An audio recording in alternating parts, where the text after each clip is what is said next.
All right, about to fly back from New York to San Francisco in time for practice today. You know, we haven't been talking enough about Jauan Jennings. What a performance. I mentioned this after the game, but I think that it's worth repeating again.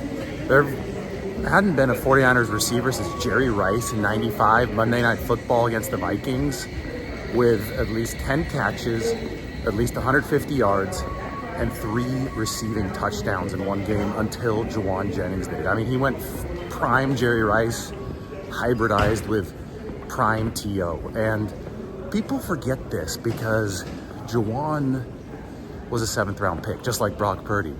But Kyle Shanahan has said that this is the best separator on the team. And this is a team that's included Brandon Ayuk. And Brandon Ayuk is not separating right now at the level that he did before the contract. I think he still has to get into peak form. So Jennings is a player, and there are a couple of those disciplinary issues at Tennessee that I think lowered his draft stock down to that 7th round status.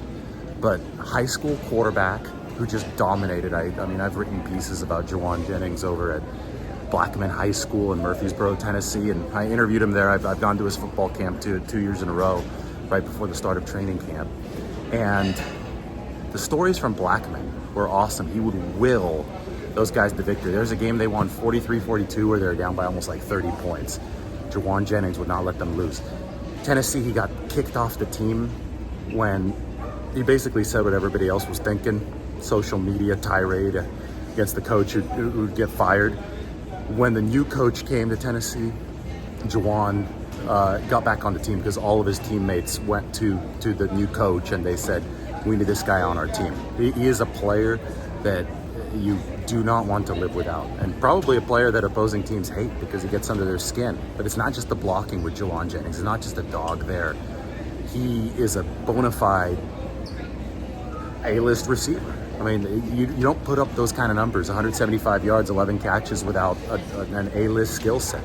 And I mean, the 40 might have been a little slow. I think 4.6, 4.7 coming out of Tennessee, but he could separate with the best of them. He knows how to angle and contort his body, and most of all, he just catches the football when it's contested. You saw how much Brandon Ayuk struggled with that against the Rams.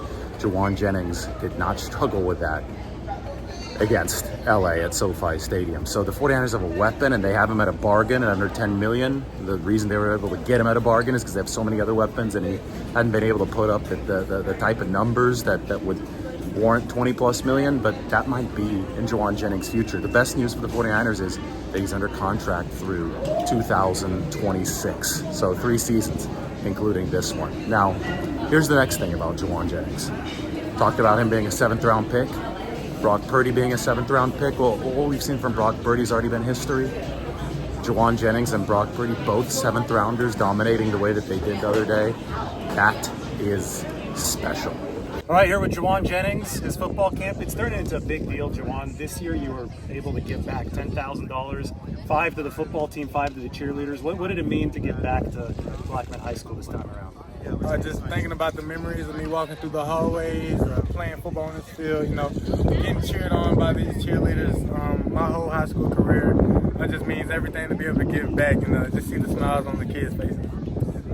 It was intense. Last year I talked to you about this camp and you said kids that come here, they got to be ready to work.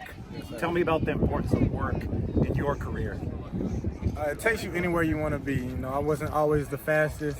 I've been pretty strong my whole life, but not always the fastest. So I always had to work, my tail off to be better than the next person. And that's what I like to, spread along the other athletes here at this camp. That you might get looked over at once, 2 times, but to just keep working harder and let that motivate you.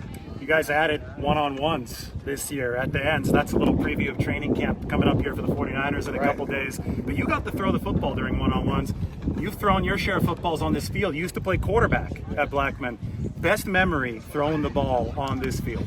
On this field, Oakland, first game of the season, ESPN. I hit my man Quinn Hardy on a comeback route. We audibled it. Coach Shad used to let me audible routes every now and then. I audible to a comeback and hit Quinn and a comeback over there. for the first touchdown of the season of our senior year, and I'll never forget that. It was on ESPN. Well, I just showed Margot here video of the Super Bowl throw to Christian McCaffrey. You got hit pretty hard on that one, but did the time playing QB out here get you ready to make a throw like that across the field in the Super Bowl? Oh yeah, it definitely did. Shout out my coach, my quarterback coach, Coach Childs. You know, that's always stuck with me as I've been, you know, going along my career, man. And my quarterback coach, Coach Childs, yeah, I think about it all the time. He's the reason why I was able to make that throw. All right, Jauan, thank you. Appreciate you, man. Good luck in training camp. Thank you, David. Thank you for coming. Thanks. Yes, sir.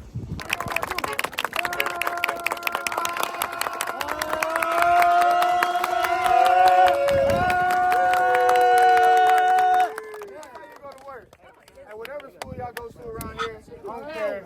Murfreesboro, Smyrna, Nashville, Tullahoma. Look, man, let the whole world know the best athletes are here in Tennessee, man. All right? Tennessee on 3. 1, 2, 3. Tennessee! Bring your ship to this moment. All right? Good job, brother.